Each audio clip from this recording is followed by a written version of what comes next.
This is Orson Welles, speaking from London.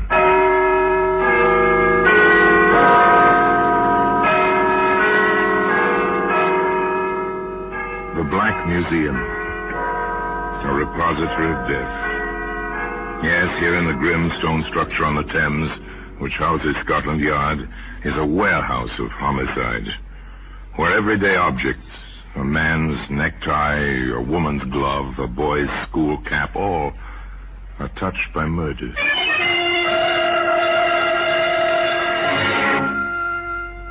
Now here's a champagne glass.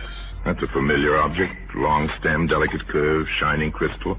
This fragile object belongs to New Year's Eve, to weddings and anniversaries. Funny about things like this, Sergeant? Funny, sir? I'd say that one was loaded. I meant funny in a philosophical sense, Sergeant. Funny how human beings can take an article meant for happiness and use it for tragedy. Well, anyway, that champagne glass can be found today in the Black Museum.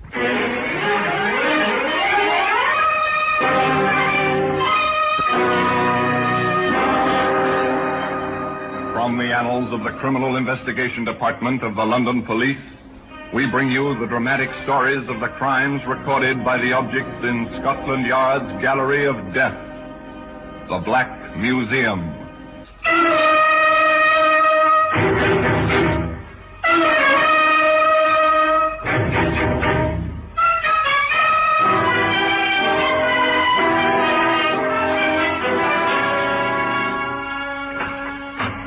Well, here we are, the Black Museum. Scotland Yard's Museum of Murder. This place echoes with violent death. Voices are hollow here, whether the hollowness is caused by the high-vaulted ceilings or by the reaction of the human mind to the atmosphere of this room. The effect is the same. Everybody who comes here learns a sense of fear. It's natural because here lies death. Death, cruel, unnecessary, vengeful, greedy. Still the kind of death brought by one man or one woman on another. This is a record to be studied not merely by criminologists, but by every student of man's inhumanity to man. Here's an iron skillet, heavy in your hand, the kind of kitchen utensil your grandmother used, well balanced, quite suitable for frying eggs or veal chops, or for bashing a skull, perhaps. There's little doubt as to the use which brought this particular skillet here. Yes. And here's the champagne glass. It's well designed, graceful. You could place it with a companion on a silver tray, as Colonel Harry Reid did. You could pop a cork and then fill the glasses, as Colonel Harry Reid did. And you might say, as the dapper colonel did, To you, my dear Elizabeth, to your return and your complete recovery. I wish I could drink to that wholeheartedly, Harry. Really, I do. Well, why not, my dear? You've been released. You're... That's it exactly. I've been released. Not merely sent home from a hospital, so to speak. After all, the hospital I was in had bars on the windows. Oh, I insist, my dear, that you touch glasses with me and drink at once. That's no way to talk. But, Harry, then no buts, Elizabeth. Many people have had nervous breakdowns, and the vast majority of them have recovered. Very well, Harry, dear. But not to me, to you. The most patient of husbands in the world.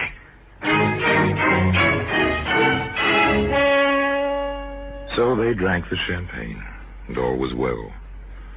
It's very pleasant, very relaxing, reassuring. But the world is always too much with us, and the colonel finally had to say, You rest until dinner, Elizabeth. I have a brief appointment with my solicitor, Davis. You remember him? Must you, dear, tonight? Well, it's at his request. I won't be long. And the colonel kissed his wife, and the colonel went off to his appointment. It's 6 months now, Reed. One way or the other, the matter ought to be settled. I assure you, Davis, there's nothing to worry about. These things take time. There's been plenty of time. Look, Reed, if you don't want to complete the deal, return the £500. But it's not up to me. My client... Your client indicated willingness to dispose of the property. My client paid the deposit in good faith. We consider it a binder on the contract. We've waited 6 months. Your £500 is quite safe, Davis. You can reassure your client. And on my side, we'll go through with the deal as soon as everything is clear. Well, I certainly hope so. My people want to take possession. And they shall. They shall indeed. And soon. Meanwhile, there's no reason for misunderstanding between us, is there? After all, we live in the same small town. We see each other constantly. You know, John, I've often wondered why we don't see more of each other. Oh, socially, that is.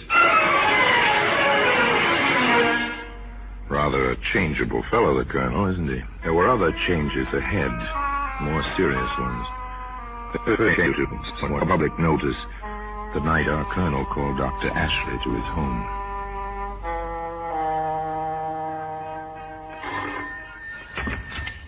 Ah, Dr. Ashley. Good of you to come so quickly. You made it sound rather urgent, Colonel. Is it really serious? Yes, I'm afraid, Doctor. Really afraid. It's my wife. Has she broken down again? No, she complains of terrible pain in her abdomen. I'd better see her at once. Yeah, this way, please. If you can, Doctor. Yes? She seems to be as much frightened as she is in pain. Oh? What exactly do you mean by that? Frightened that her pain is in her imagination. I see. Oh, very well. I'll bear that in mind, Colonel. In here.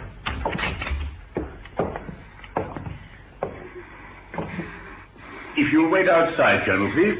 Oh, must I, Doctor? I prefer it. Very well. Now then, Mrs. Reed. Can you hear me, Mrs. Reed?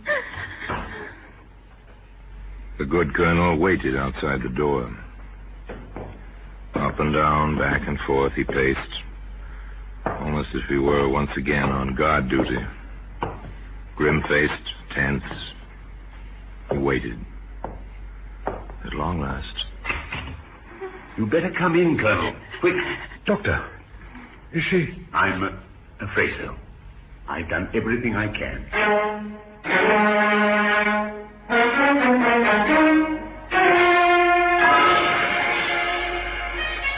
A few moments later, Elizabeth Reed was at rest. At last. Tears streamed down the Colonel's cheeks, but he was silent. There seemed nothing to say. The doctor led him away and told him gently, It was acute gastritis. And her heart. You'll want the minister, I assume, and the mortician. I'll send the certificate over. Natural causes.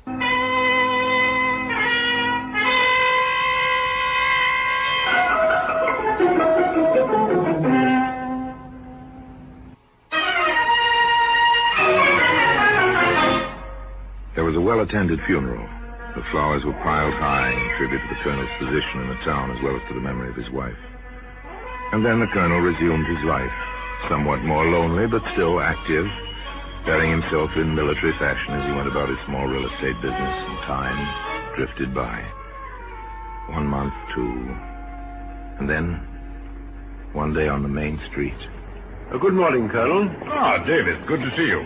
I've hesitated discussing this, your recent bereavement and so on, but don't you think we need to close our deal, Reed? Oh, yes, of course. Well, that is, I'm rather by myself these days. Would you care to join me for tea or a bit something stronger one afternoon? You say when, Reed. I'll be glad to. Excellent. Then, shall we say tomorrow, 5-ish? Why not? Your place or mine? Well, mine, of course. Delighted to have you. Have a scone, old man. Really excellent. My housekeeper has quite the touch. Thank you, I will. Almost as if we were a pair of elderly ladies. Tea and scone. Two gentlemen, somewhat past middle age, enjoying tea and scones and making ready to discuss business. In fact, they did discuss business, the £500 deposit and the pending deal. And John Davis went home quite satisfied. John Davis went home, and a little later called Dr. Ashley.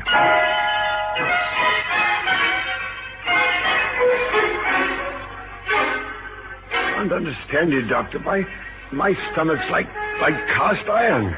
Always has been. Now, suddenly, this. None of us are quite as young as we used to be. Even cast iron can wear thin with use. Eat anything out of the ordinary, John? Today? Yesterday? No, nothing. Had some scones for tea. The butter may have been a bit rancid, but tasted perfectly fresh. Over at Colonel Reed's. Eh? Reed's? Yes, that's why. We had a little business to discuss. He asked me over. Seemed quite lonely since his wife passed on, so I went, mostly to keep him company. Nice of you. Well, just take the prescription I'm leaving you. Rest a day or two. You'll be all right. What's wrong, Doctor? Oh, nothing. Just a quirk of memory. Oh? How so? Your symptoms and Mrs. Reed's rather the same. Nothing serious about it, just odd that we should have two similar cases in such close juxtaposition. A town like this, a doctor gets to know most of the illness. As the doctor said, nothing serious. Just an interesting coincidence. And in a day or so, John Davis was up and about. Aside from a slight tenderness in his abdomen, he felt no after effects. All was well. All was quiet. Everyone was his courteous self, including Colonel Reed. Well, now, candy. And from the Colonel. How decent of him. Here it is, Doctor. The same wrappings it came in. Nice-looking box. Don't you care for candy, John? You haven't eaten much. As a matter of fact, I don't. I did offer a piece to the charwoman at the office. You see, one's missing. The charwoman, eh? Is that the way you treat a gift? With the hope you are sufficiently recovered to enjoy this, Harry Reed. Rather decent of him. That's what I thought, until the charwoman was taken with pains and reaching an hour after she ate the candy. Are you suggesting anything, John? That would be slanderous at this stage, wouldn't it? There's nothing to it, John. There couldn't be. The Colonel... Well, I inquired at the probate office. He did rather well following his wife's death and her will, you know. He never had any money of his own to speak of. Former military men rarely do. Yes, it might be interesting. I've done practically no laboratory work of my own for some time, but I have a little equipment. Shall I try my hand at a bit of chemical analysis, John? I'm curious about the contents of that box of candy. You seem to be as well as I.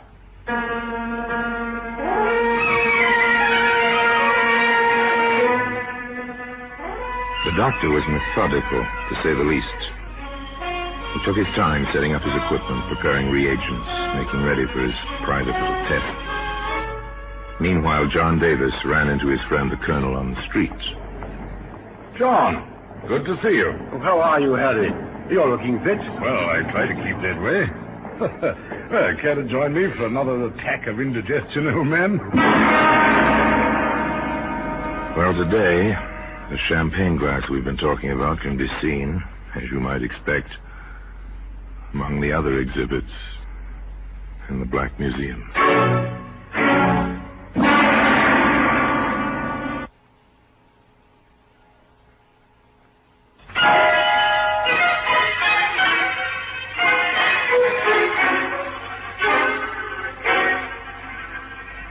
The Colonel and John Davis parted quite amicably on the streets. Davis watched the smart military walk the ramrod straight back as the Colonel paraded into his own business office. And John Davis shook his head. Somehow it didn't seem quite plausible that this man might be something quite different than what he seemed.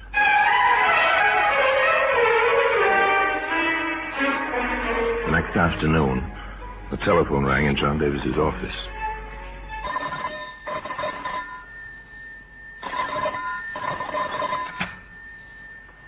Yes? Oh, that you, John? This is Harry here. Harry? Oh, yes, of course. How are you? Ah, very well. And you? Quite well. No more stomachache? No trace. Well, then how about this evening? Oh, sorry, old man, I can't this evening, but perhaps in a day or so. Oh, too bad. Oh, I'll be speaking to you. Goodbye. Bye.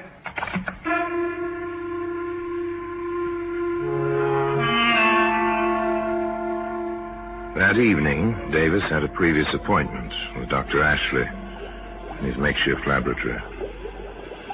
This little operation here is the Marsh test. Oh? For arsenic. Interesting. Yes, isn't it?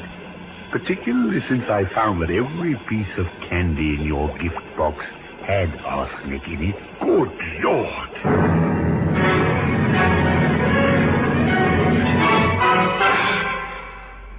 Arsenic, you see, is a cumulative poison.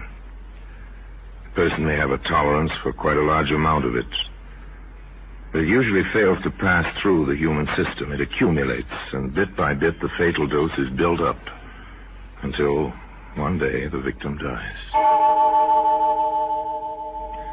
Dr. Ashley explained all this to John Davis. Finally, John grasped the significance of the facts. Each piece of candy would never bother the ordinary stomach, or the cast iron type such as you boasted you have. Most people could eat a piece or two and nothing would happen. But if, as it may have been intended, you'd eaten most of the candy yourself, well, you follow me, I gather? Follow you? Doctor, I'm a step ahead of you. But exactly what that step is, I'm not sure. I think we need expert help. The local constabulary? I said expert help. Where from? The CID, Scotland Yard.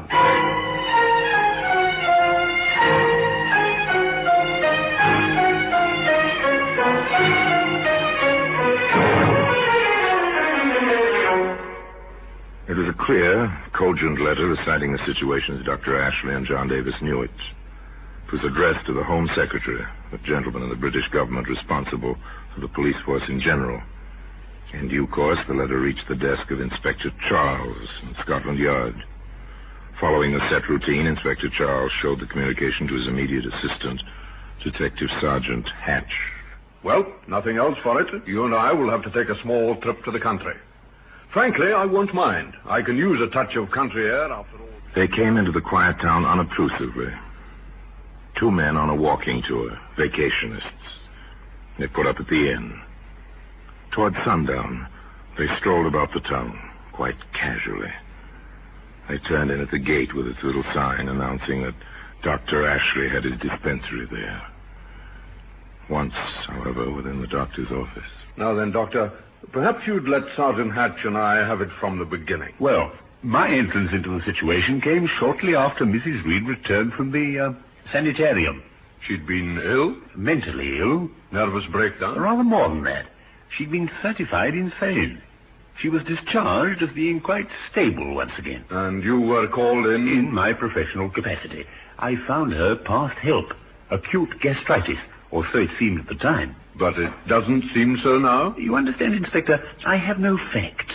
At least not on that side. I merely analyzed the box of candy received by John Davis shortly after he'd been taken ill. Doctor, would this Colonel Reed benefit from Mr. Davis's death? There'd been something about a real estate and a deposit paid. Quite a large sum, I believe. Mr. Davis can give you the details. One final question, sir. Who had Mrs. Reed committed to the institution in the first instance? Why, I believe the husband did. But the records will be available to you, of course. Of course. Oh, thank you, Doctor. If we need you... By the time they left the doctor's office, Inspector Charles and Sergeant Hatch felt they had heard an interesting, if circumstantial, story. Their next stop, naturally, was John Davis's home. You've no idea, gentlemen, what a relief it is to have police officers of your caliber on the job. Thank you. About the candy and the card on the box, do you have any definite reason to believe the Colonel wants you, well, out of the way? There's the matter of £500 he either will not or cannot explain. And, Dr. Ashley mentioned Mrs. Reed's will. Yes, curious about that. There was one will made out entirely in favor of her children by her first marriage. The will which was accepted and executed was in the Colonel's handwriting, but signed by Mrs. Reed, and produced subsequent to her death. You find that interesting, I take it, Sergeant? I expect you do as well, sir. Quite.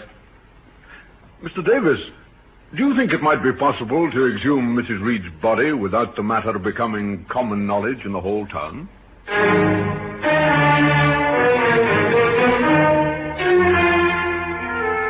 The men from Scotland Yard accomplished the almost impossible. Armed with the proper papers, plus tools and dark lanterns, they supervised the removal of the body at night, with no one the wiser except the necessary officials. This feat completed, they waited quite patiently. The government analyst was called in. The report was brief. Inspector Charles read it to Dr. Ashley. Examination reveals the presence of 4 grains of arsenic, more than a fatal dose, and the largest amount of the poison I have ever found in human remains. Oh, that's it, Doctor. And I didn't recognize the symptoms. Acute gastritis, I call it. Why should you have recognized them, sir? I dare say murder of any kind is hardly a common occurrence in your practice. Well, Sergeant, since our warrant is all in order, it begins to appear that a search of Colonel Reed's premises may be next on the agenda.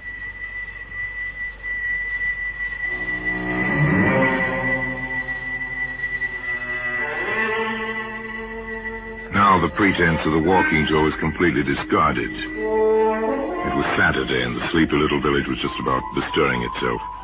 The inspector and the sergeant walked a short distance from the inn to Colonel Reed's place of business, almost directly opposite Davis's office. The sergeant tried the door.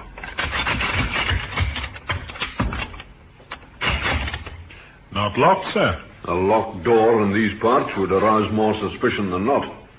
Let's go in, shall we?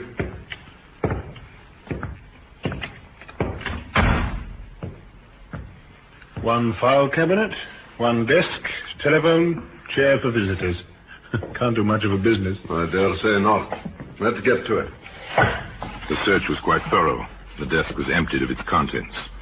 These were replaced in an orderly fashion. Oh, nothing extraordinary here, sir. Oh? What do you make of this, sir? Champagne glass. Rear of the file cabinet. It's odd. Shall I hold it aside, sir? Yes, you may as well. Interesting, the trace of sediment. Apparently it was never washed after it was used the last time. Anything else in there, Sergeant? Oh, what's going on in here? Colonel Reed? Yes. More to the point, for you to identify yourselves and your business here, if any. Inspector Charles, CID. My identity card. This is Sergeant Hatch. I see. I assume you have a warrant for this search? We do. Right here, Colonel. Oh, very well. Go on with your work. May I ask why you were keeping the champagne glass in the file cabinet? A memento to my poor wife. We drank from it. Oh, that is, she did, about a week before she passed away.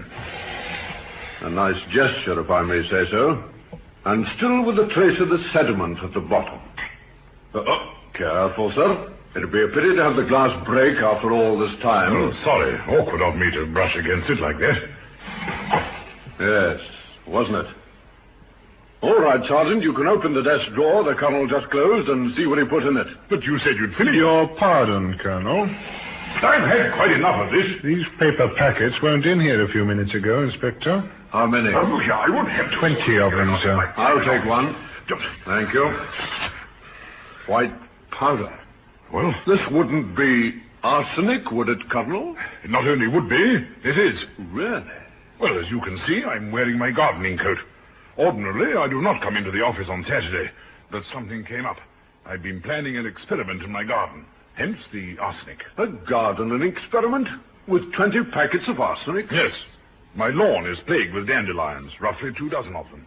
I plan to drill a small hole at the root of each weed, pour in the arsenic in each of those packets, and kill each dandelion individually, rather than take the chance of ruining the whole lawn. Sorry, Colonel, it's a good story, but rather far-fetched. Particularly since you tried to rid yourself of the packets before we searched your person.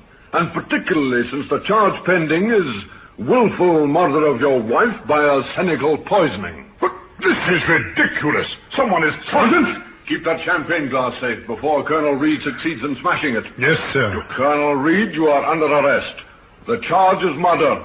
I must warn you that anything you may say... I will not stand. Hold it, Sergeant! I'll be acquitted. You'll see, and then I'll have to leave here. A trial? That'll be quite enough, Colonel. You've made several mistakes, not the least of which was your attempt on John Davis, and your preservation of this glass. A sentimental gesture, but rather silly. My bet is the sediment in it will turn out to be arsenic. You must have been very sure of yourself, Colonel, to leave this glass unwashed. Very sure of yourself indeed. Bring him along, Sergeant. I think he'll come quietly now.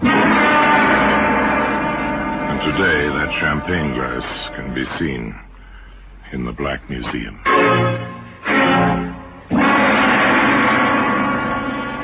Orson Welles will be back with you in just a moment. There was no doubt about one facet of Colonel Reed's character. He was a man of great pride. His behavior at the trial was exemplary. His bearing, military. He repeated his story of the separate packets of arsenic for separate dandelions, and he sounded as if he'd made a good case of it. At least for himself. But not, as it turned out, for the jury. Colonel Reed accepted his sentence as if it were an order from a superior officer. And one morning, at the traditional time of 8 o'clock, Colonel Reed marched to the scaffold as if he were on parade. And as for the champagne glass, well, it remains in its customary place, as I told you, in Scotland Yard. Now, until we meet next time, in the same place, and I tell you another story about the Black Museum, I remain, as always, obediently yours.